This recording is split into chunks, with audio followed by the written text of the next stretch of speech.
The fluorescent hum of the hospital corridor was the soundtrack to my life, a dull counterpoint to the frantic beeping of monitors and the squeak of rubber soles on linoleum. For 2 years Liam, had walked these halls as a night shift orderly, my body clock permanently skewed, fueled by lukewarm coffee and the grim determination to keep us afloat. Us was me and Sarah. We'd been together 5 years, the first 3 a sun-drenched, laughing blur. The last 2? More like a slow, grinding erosion of everything we'd built. It started when she lost her job at the boutique. A blessing in disguise, she'd declared, full of an optimism I envied. Time for me to figure things out, find my real passion. I'd supported her, of course. That's what you do. But figuring things out became a permanent state of being. Days bled into weeks, then months. Her passions remained elusive, usually involving online shopping sprees, with my card. Just until I get on my feet, babe. And long, leisurely brunches with friends who also seemed to be perpetually figuring things out. Meanwhile, my nights were a blur of bedpans, patient transport, and the bone-deep weariness that settled in around 3 a.m. The bills, however, were ruthlessly punctual. Our modest 2-bedroom apartment, a place we'd once joyfully decorated with mismatched thrift store finds, started to feel like a gilded cage, its bars forged from my mounting overtime. Just a bit longer, Liam. She'd coo, draping herself over me when I stumbled home, reeking of antiseptic and exhaustion. I've got some promising leads. The leads never materialized. My resentment, a small, bitter seed at first, began to sprout, its tendrils tightening around my chest. The parking spot was the first concrete sign that something was truly amiss. Our apartment complex had assigned parking, a small luxury in our crowded city. Mine was number 42, conveniently close to the stairwell. About 6 months ago, Marco, my buddy from the gym who lived in the building opposite, started mentioning it. Hey man, some silver sedans in your spot again. The first few times, I brushed it off. Someone making a mistake, a visitor confused about the layout. But it became a regular occurrence, always on my night shift. Who's visiting you, Sarah? I'd ask, trying to keep the edge from my voice. Oh, just Gemma, or maybe Chloe. You know how bad they are with parking. She'd say, a little too quickly, a little too dismissively. The excuses felt flimsy, like worn-out fabric. Gemma drove a battered green hatchback, and Chloe usually took the bus. A silver sedan? It didn't fit. But I was tired, so damn tired. Confrontation felt like another mountain to climb, and I was already scaling a skyscraper of exhaustion every single night. Then came the call that shattered the fragile peace I'd desperately tried to maintain. It was a Tuesday, or technically Wednesday morning, around 2 a.m. My break. I was slumped in the staff room, nursing a cup of coffee that tasted like battery acid. My phone buzzed. Marco. Liam, you awake? His voice was hushed, urgent. Yeah, what's up? The silver sedan, man. It's in your spot. And, your apartment light just went off. The bedroom 1 inch. A cold dread, sharp and sudden, pierced through my fatigue. The bedroom light. We always left the hallway light on, a tiny beacon in the darkness for my return. The bedroom light going off at 2 a.m. when she was supposed to be alone. You sure, Marco? Positive, dude. I saw them pull in about an hour ago. Figured it was one of her friends again, but then, the light just seemed weird. Weird. That was an understatement. My heart hammered against my ribs, a frantic drumbeat of betrayal. Every instinct screamed at me. I'm coming home, I said, my voice flat, devoid of emotion. You want me to? Marco started. No. Thanks, man. Just thanks. I hung up, the phone slipping in my sweaty palm. I told my supervisor I had a family emergency, a lie that tasted like ash in my mouth. The drive home was a surreal blur. The city lights smeared past, distorted by the unshed tears pricking my eyes. Anger, hurt, and a sickening wave of humiliation churned in my stomach. Was I a fool? Had I been blind to this all along? I parked down the street, not wanting to alert them. The silver sedan was there, glinting under the streetlight, smugly occupying spot number 42. My spot. It felt like a metaphor for everything. The key slid into the lock with a familiar click. I eased the door open, stepping into the suffocating darkness. The usual comforting scent of our home, lavender from Sarah's diffuser, old books, the faint aroma of whatever dinner she'd half-heartedly prepared, was tainted by something else. A foreign cologne, cheap and cloying. I didn't bother with stealth. My work boots thudded heavily on the wooden floor as I walked towards the bedroom. Each step was an eternity. The door was slightly ajar. I could hear muffled sounds from within, a low murmur, a distinctly masculine chuckle, followed by Sarah's giggle. Not her usual warm, happy laugh. This was different. Higher pitched, almost nervous. I pushed the door open. The scene that greeted me seared itself onto my brain. The tangled sheets, the shadowed forms, the sudden, startled movement as they realized they weren't alone. My bedside lamp, the one I read by, was knocked askew, its shade casting grotesque shadows on the wall. He was a stranger, scrambling for his clothes, face pale in the dim light filtering from the hallway. But it was Sarah's reaction that truly broke me.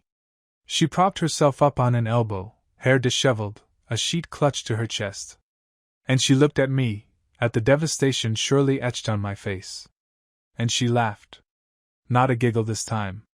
A full-blown, dismissive laugh. Like I'd walked in on a silly prank, a minor inconvenience. "Oh, Liam," she said, her voice laced with an amusement that felt like a physical blow. "You're home early. This is awkward." "Awkward?" The word escaped me, a strangled whisper. The room tilted. The air felt thick, unbreathable. The man, now hastily pulling on his jeans, mumbled something about needing to leave. He didn't meet my eyes. He didn't need to. He wasn't the architect of this desolation. She was. Her laughter echoed in my ears, mocking my sacrifice, my love, my naivety. It was the sound of utter contempt. In that moment, whatever lingering affection I held for her curdled into a cold, hard knot of fury and disgust.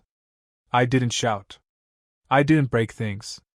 My exhaustion had been replaced by a chilling clarity. I turned on my heel and walked out.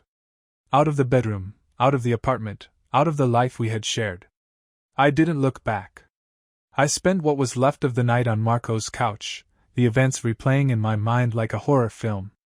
The image of her laughing face was burned into my retinas. By dawn, my shock had solidified into a steely resolve. I wasn't going to be a victim. I wasn't going to let her destroy me. The next day, I found a small, furnished studio apartment on the other side of town. It was grim, but it was mine. I packed a few essentials from our old place while Sarah was out, presumably figuring things out with her new companion. I left her a note, simple and to the point. "I'm gone. Don't contact me." The hardest part was the rent. Our lease had another 8 months to run. Breaking it would mean a black mark on my credit, something I couldn't afford. I'd worked too hard, sacrificed too much, to let her ruin that too. So, I gritted my teeth and kept paying my half. I emailed her, coldly informing her that she was still responsible for her share and any utilities in her name. Her reply was a string of tearful emojis and pleas to talk about this. I ignored them. The next few months were a bitter education in self-preservation. I documented everything. The silver sedan was a regular fixture in my old spot now. Marco, bless his soul, sent me dated photos. I had screenshots of texts from Sarah, initially apologetic, then increasingly demanding, wondering why I wasn't being reasonable. Reasonable? The irony was almost enough to make me laugh, if I hadn't felt so hollow. I discovered she'd changed the locks. Fair enough, I thought, until I got a call from the building manager about noise complaints and unauthorized overnight guests, plural. Apparently, Mr. Silver Sedan wasn't the only one enjoying the amenities I was still helping to pay for. The manager also mentioned some minor damage to the common area near our old unit, a smashed light fixture, a scuffed wall. He hinted that if it continued, eviction proceedings would be initiated against the leaseholders, plural, meaning me too. That was the final straw. This wasn't just about heartache anymore. It was about tangible, financial damage and a threat to my own stability. I started compiling my case. I had Marco's photos of the car, time-stamped. I had copies of my bank statements showing my continued rent payments. I took photos of the text exchanges where she admitted other people were staying there. When the building manager sent a formal warning letter about the damage and disturbances, citing specific dates, I added that to my growing file. Then came the kicker.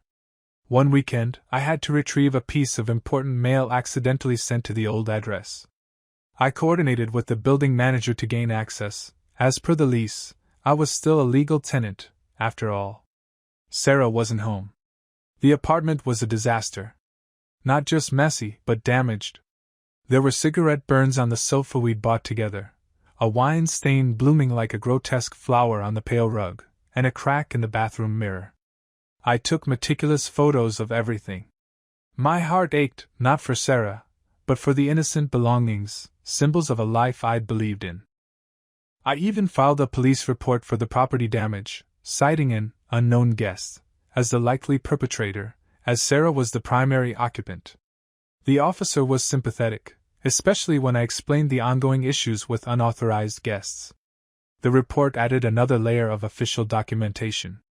My small claims suit was for my half of the rent she'd failed to cover since I moved out. She'd stopped paying her share a month after I left, assuming I'd just pick up the slack, plus the cost of repairing the damages to the apartment and our shared property. I calculated it at $1,200 for the damages, plus the 3 months of her unpaid rent portion. The unauthorized guests clause in our lease was my leverage for the rent. Her actions had put the lease in jeopardy. When Sarah received the court summons, her tone changed dramatically.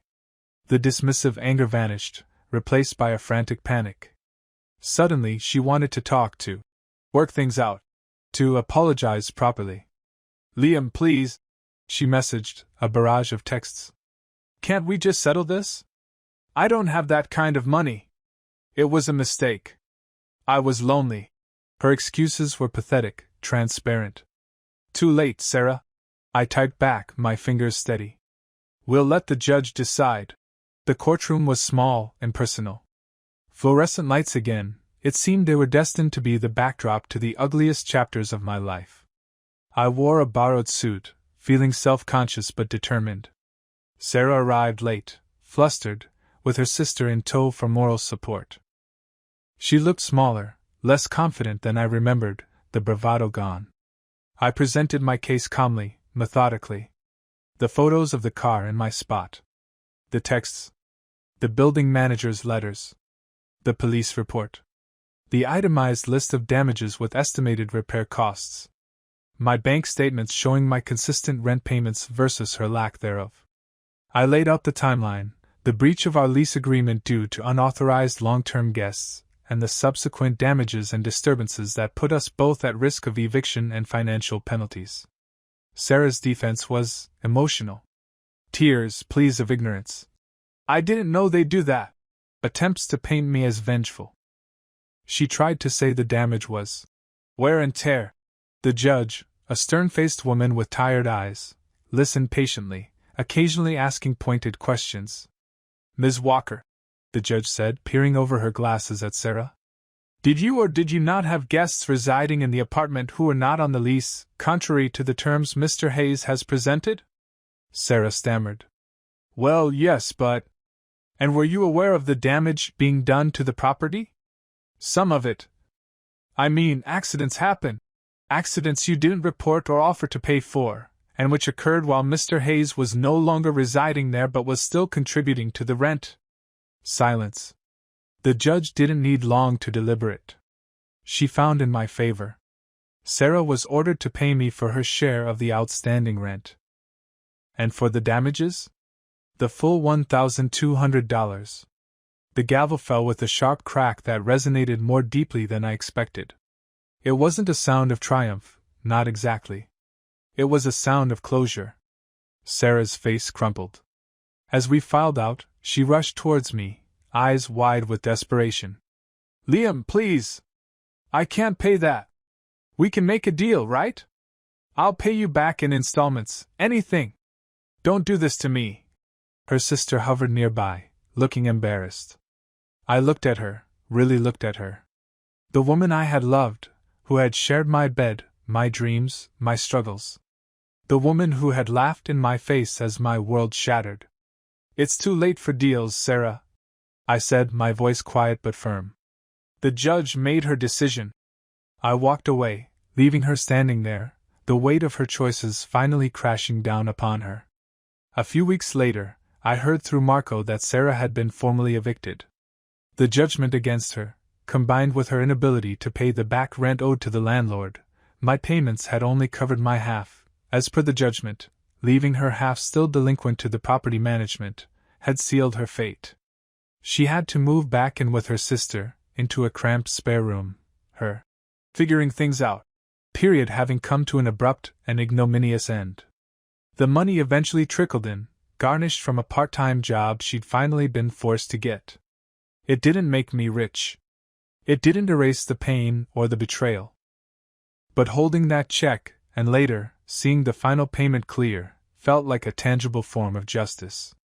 It was the price of her laughter, the cost of her disrespect. I still work the night shift, but things are different now. The exhaustion is still there, but it's mine alone, not burdened by anyone else's irresponsibility. My small studio is peaceful. My credit is intact. And sometimes, when I park my car in my own designated spot, I think about spot number 42. It's just a patch of asphalt, but it reminds me that standing up for yourself, even when it's hard, even when you're tired, is always worth it. The hum of the hospital still buzzes, but now, it feels less like a soundtrack to a nightmare, and more like the quiet rhythm of a life I'm rebuilding, on my own terms.